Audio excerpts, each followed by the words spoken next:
চারিদিক একেবারে নিস্তব্ধ। দূর থেকে একটা আওয়াজ ভেসে এলো, সঙ্গে হুইসেলের শব্দ। গভীর রাতে ট্রেন ছুটে চলেছে গন্তব্যের দিকে। আরেকটা আওয়াজও আসছে, কাছে কোথাও নেড়ি কুকুরের দল ঘেউ ঘেউ করছে। পদ্মজা ইংরেজি বইয়ের দিকে চোখ রেখে মিনমিনে স্বরে বলল, পরীক্ষা তো কাল দিন পর। হেমলতা খোলা চুল মুঠো নিয়ে হাত খোপা করেন। এরপর বললেন, কাল আর কাল দিন পর একই হলো। পদ্মজা চুপ হয়ে গেল। এমন ভান ধরল যেন সে খুব মনোযোগ দিয়ে পড়ছে। হেমলতা চোখ ছোট করে পদ্মজাকে দেখছেন। মেয়েটা পড়ায় মনোযোগ দেওয়ার আপ্রাণ চেষ্টা করছে, কিন্তু সফল হতে পারছে না। বারবার নিচের ঠোঁট দাঁত দিয়ে টিপছে। পদ্ম, ছাদে যাবি? হেমলতার এহেন প্রস্তাবে পদ্মজা একটু অবাক হলো। নাকের পাটা হয়ে গেল লাল। এতে নাক লাল হওয়ার কি আছে জানা নেই। পদ্মজা কিশ্চিত হা হয়ে তাকিয়ে রইল। হেমলতা আবার বলেন, যাবি? পদ্মজা টেবিল থেকে প্রফুল্ল চিত্তে ছুটে এলো, বলল, যাব। আকবর হোসেনের বাড়িটির নাম সিংহাসন কুঞ্জ। বাড়ির নাম এমন হওয়ার কারণ ছাদে না গেলে জানা সম্ভব নয়। মা মেয়ে সিঁড়ি বেয়ে ছাদের দিকে উঠছে। তাদের পায়ের শব্দ মোহময় ছন্দ তুলে হারিয়ে যাচ্ছে অন্ধকারে, অথবা মিলে যাচ্ছে চাঁদের আলোর সাথে একাকার হয়ে। ছাদের ঠিক মধ্যিখানে দাঁড়িয়ে আছে বিশাল সিংহাসন। তা দেখে পদ্মজার চক্ষু চরকাশ। বিস্ময় নিয়ে প্রশ্ন করল, আম্মা, এত বড় সিংহাসন কার? হেমলতা পদ্মজার মুখের ভাব দেখে বেশ আনন্দ পাচ্ছেন। তিনি 2 দিন আগে এই সিংহাসন আবিষ্কার করেছেন। আকবর হোসেনের কাছে প্রশ্ন করেছেন, ঠিক পদ্মজার মতো করেই। আকবর হোসেনের উত্তর হেমলতার পুনরাবৃত্তি করলেন। তোর আকবর কাকার আব্বু বিশ্ববিদ্যালয়ের অধ্যাপক ছিলেন, বাংলা সাহিত্যের। ওনার ইচ্ছে ছিল নিজের বাড়ির ছাদে একটা সিংহাসন করার। শেষ বয়সে এসে ইচ্ছে পূরণ করেন। দিন রাত নাকি রাজকীয় ভঙ্গিতে সিংহাসনে বসে থাকতেন। মৃত্যুও হয় সিংহাসনে ঘুমানো অবস্থায়। পদ্মজা হা অবস্থায় স্থির হয়ে রইল। সে সিংহাসন খুঁটিয়ে খুঁটিয়ে দেখছে। ময়ূর সিংহাসন। সিংহাসন যেন পেখম মেলে দাঁড়িয়ে আছে। ইট সিমেন্টের তৈরি সিংহাসন, অনেক বড় দেখতে, 5 ফুট দৈর্ঘ্যের বা আরও বেশি হবে। হেমলতা বলেন, মুঘল সম্রাট শাহজাহানের সিংহাসনের মতো সিংহাসনের স্বপ্ন বোধ হয় তিনি দেখতেন, অর্থের জন্য পারেননি। হেমলতার কথা পদ্মজা শুনল নাকি বোঝা গেল না। পদ্মজা অনুরোধ করে অন্য কথা বলল, আম্মা, সিংহাসনে বসো তুমি। এক কথায় হেমলতা সিংহাসনে বসেন। এরপর পদ্মজাকে ডাকেন পাশে এসে বসতে। পদ্মজা আসলো না। দূর থেকে বলল, মাঝে বসো আম্মা। কি শুরু করেছিস? আরে বসো না। হেমলতা কপাল কুঁচকে সিংহাসনের মাঝে বসেন।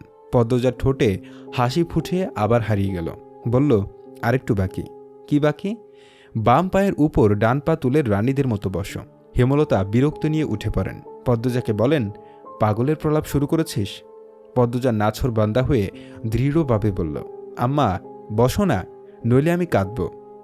পদ্মজার এমন কথায় হেমলতা হাসবেন না রাখবেন ঠাওর করতে পারলেন না। রাতের সৌন্দর্য, রাতের মায়াবী রূপ, প্রতিটি মানুষের ভেতরের আহ্লাদ, ইচ্ছে, কষ্ট ঠেলে ঠুলে বের করে আনার ক্ষমতা বোধহয় নিজে আল্লাহ সাক্ষাৎ করে দিয়েছেন। তাই হেমলতা তার নিজের শক্ত খোলসে ফিরতে পারলেন না। পদ্মজার পাগলামোর সুরে সুর মিলিয়ে তিনি সিংহাসনের রাজকীয় ভঙ্গিতে বসেন। পদ্মজার কেমন কেমন অনুভূতি হয়, বুকের ভেতরে ঝিনিঝিনি কাঁপন। এই তো তার কল্পনার রাজ্যের রাজরানী হেমলতা, এবং তার কন্যা সে পদ্মজা। চোখের মণিকোঠায় ভেসে উঠল একটি অসাধারণ দৃশ্য। হেমলতার সর্বাগ্যে হীরামণি মুক্তার অলঙ্কার। অসম্ভব সুন্দর শ্যামবর্ণের এই সাহসী নারীকে দেখতে কত শত দেশ থেকে মানুষ ভিড় জমিয়েছে। আর সে হেমলতার পাশে বসে আছে। চারিদিকে ঢাকঢোল পিটানো হচ্ছে, হাতিশাল থেকে হাতির হুঙ্কার আসছে। তারাও যেন খুশি এমন রানী পেয়ে। তোর পাগলামি শেষ হয়েছে? পদ্মজা জবাব দিল না। হেমলতার পাশে এসে বসল। কোলে মাথা রেখে গুটিসুটি মেরে শুয়ে পড়ল। এরপর আক্ষেপের স্বরে বলল, আম্মা, তুমি রানী আর আমি রাজকন্যা কেন হলাম না? সবাই আমাদের ভালোবাসত, সম্মান করত, মুগ্ধ হয়ে দেখত। হেমলতার বুক চিরে দীর্ঘশ্বাস বেরিয়ে আসলো। সমাজ কেন তার প্রতিকূলে থাকলো? কেন পদ্মজা ছোটে থেকে সমাজের কারোর মেয়ের সাথে মেশার অধিকার পেল না? তিনি বললেন, জন্ম যেভাবেই হোক, জীবনের সফলতা না এনে মৃত্যুতে ঢলে পড়া ব্যক্তির ব্যর্থতা। তুই এমন জায়গায় যাওয়ার চেষ্টা কর যাতে মানুষ সম্মান করে, সম্মান করতে বাধ্য হয়, চোখ তুলে তাকাতেও যেন ভয় করে। যারা ধূরছাই করছে তাদের জন্য বিবেকে বাঁধে। পারবো আমি? কেন পারবি না? পুরো জীবন তো দুঃখে অবহেলা যায় না। তোমার জীবন থেকে এতগুলো বছর দুঃখে আর অবহেলায় তো গেছে আম্মা। হেমলতা কিছু বলতে পারলেন না। তিনি জীবনে কি পেয়েছেন উত্তরটা চট করে পেয়ে গেলেন।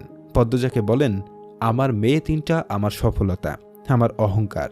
প্রেমা তো ছোট, তোরা দুইজন নিজেদের মতো থাকিস, পড়িস, কোনো দুর্নাম নাই। এজন্য মানুষ বলে এই যে এরা হচ্ছে হেমলতার মেয়ে। তখন আমার অনেক কিছু পাওয়া হয়ে যায়। পদ্মজা আশ্বস্ত করে বলল, কখনো ভুল কাজ করব না আম্মা। তোমাদের সম্মান আমাদের জন্য আংশিকও নষ্ট হতে দেব না। হেমলতা পদ্মজার মাথায় হাত বুলিয়ে দেন।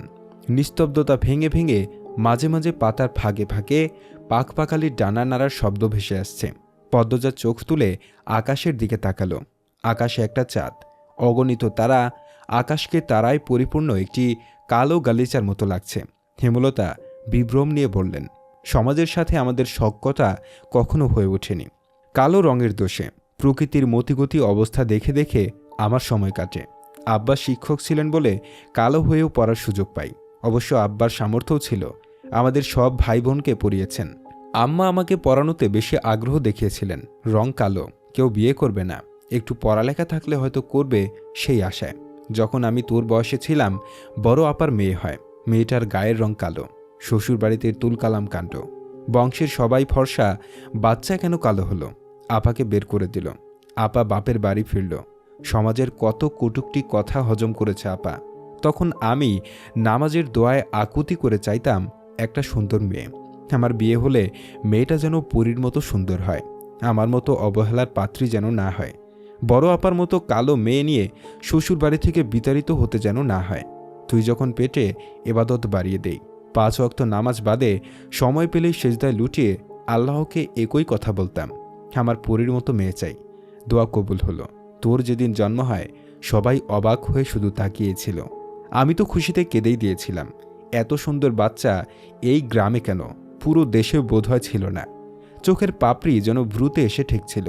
ঠোঁট এত লাল ছিল যেন ঠোঁট বেয়ে রক্ত ঝরছে। সদ্য জন্মানো শিশুর মাথাভর্তি ঘন কালো রেশমি চুল। আনন্দপুরের সবার কাছে ছড়িয়ে পড়ে এই কথা। দল বেঁধে দেখতে আসে। 1 সপ্তাহ বেশ তোড়জোড় চলে। কি খুশি ছিলাম আমি। সারাক্ষণ তোকে চুমোতাম। রাতেও ঘুমোতে ইচ্ছে করতো না। মনে হতো এই বুঝি আমার পরীর মতো মেয়ে চুরি হয়ে গেল। তোর আব্বা সারাক্ষণ খুশিতে বাকবাকুম করত। বাইরে থেকে এসে গোসল ছাড়া কোলে নিত না। যখন কোলে নিত বারবার আমাকে বলতো, ও লতা, সেরিডা মানুষ না শিমুলতলা? হেমলতা থামেন, চোখ তার ছলছল। পদ্মজা বলল, তারপর? কেউ বা কারা ছড়িয়ে দিল তুই তোর বাপের মেয়ে না। যুক্তি দাঁড় করালো, বাপ মা কালো, মেয়ে এত সুন্দর কেন হবে? গ্রামের প্রায় সব মানুষ অশিক্ষিত, তাই বিবেচনা ছাড়াই বিশ্বাস করে নিল। হেমলতা চুপ হয়ে যান। পদ্মজা টের পেল হেমলতা কিছু একটা লুকিয়েছেন। শুধু গ্রামের মানুষ বললেই তো এত বড় দাগ লেগে যায় না কপালে। অন্য কোনো কারণ আছে, যা যুক্তি হিসেবে শক্ত ছিল। হেমলতা দম নিয়ে বলেন, একা হয়ে যাই। তোর বাপ সরে গেল, সমাজ সরে গেল, আতুর ঘরে একা সময় কাটাতে থাকি। তোকে দেখলেই মনে হতো আল্লাহ নিজের কোনো মূল্যবান সম্পদ আমাকে দেখে রাখতে দিয়েছেন। আমি অন্য আমি হয়ে যাই, খোলসটা পাল্টে যেতে থাকে। রাতে জেগে স্বপ্ন সাজাই, তোর সাথেও ফুল কুড়ানোর স্বপ্ন দেখি, ফুল গাছ লাগাই। যখন তোর 4 বছর হয় বাড়ি ভরে যায় ফুল গাছে। ছোট শাড়ি পরিয়ে প্রতিদিন মা মেয়ে মিলে ফুল তুলে মালা গেঁথেছি। নিশুতি রাতে পাকা ছাদে জ্যোৎস্না পোহানোর স্বপ্ন ছিল, আজ পূরণ হলো। আর 2টা ইচ্ছে বাকি। সাগর জলে মা মেয়ে পা ডুবিয়ে পুরো একটা বিকেল কাটাবো। আর শেষ বয়সে নাতি নাতনিদের নিয়ে তাদের মায়ের জীবনী বলবো। পদ্মজা 2 হাতে শক্ত করে জড়িয়ে ধরে হেমলতার কোমর। তিনি টের পান পদ্মজা ফোপাচ্ছে। উদ্বিগ্ন হয়ে বললেন, পদ্ম, কাঁদছিস কেন? পদ্মজা বাচ্চাদের মতো কাঁদতে থাকলো। কাঁদতে কাঁদতে বলল, আমাকে কখনো একা থাকতে দিও না আম্মা। আমি তোমাকে ছাড়া থাকতে পারবো না। তোমার মতো কেউ হয় না, এজন্য কাঁদতে হয়।